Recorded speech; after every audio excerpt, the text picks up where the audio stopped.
मराठा समाजाला पुन्हा पुन्हा तेच सांगतोय, तुम्ही लेकरा बाळाचं वाटोळं करून घेऊ नका. ज्यांनी ज्यांनी अर्ज केलेत हैदराबाद गॅझेटनुसार त्यांनी आजपासून आंतरवलीत यायला सुरुवात करा. तुम्ही अर्ज इथं द्या, सांगा मी हैदराबाद गॅझेटनुसार अर्ज केलेला आहे पण मला प्रमाणपत्र दिलं नाही. ठासून सरकारच्या छाताडावर बसून सांगा. जरा घरात झोपू नका रे तुम्ही. हे लोक हिनवायला लागलेत, आपणच त्यांना बसवलंय, ते अपमान करायला लागले आपल्या लेकरा बाळाचा.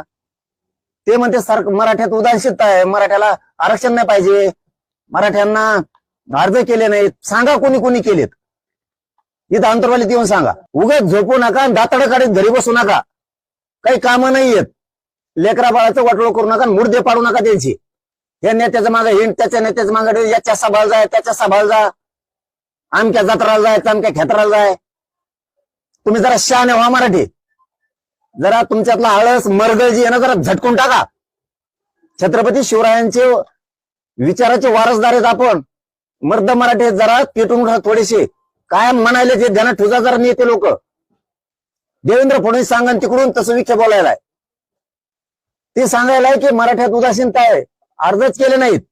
ज्या मराठ्यांनी अर्ज घेऊन गेलेत पण त्यांचे अर्ज घेतले नाहीत, अशा मराठ्यांनी आज दिवसभर, उद्या पण, आज रात्री पण अंतरवालीत येऊन सांगा मी अर्ज घेऊन गेलो पण दिला नाही. हो बघा अर्ज.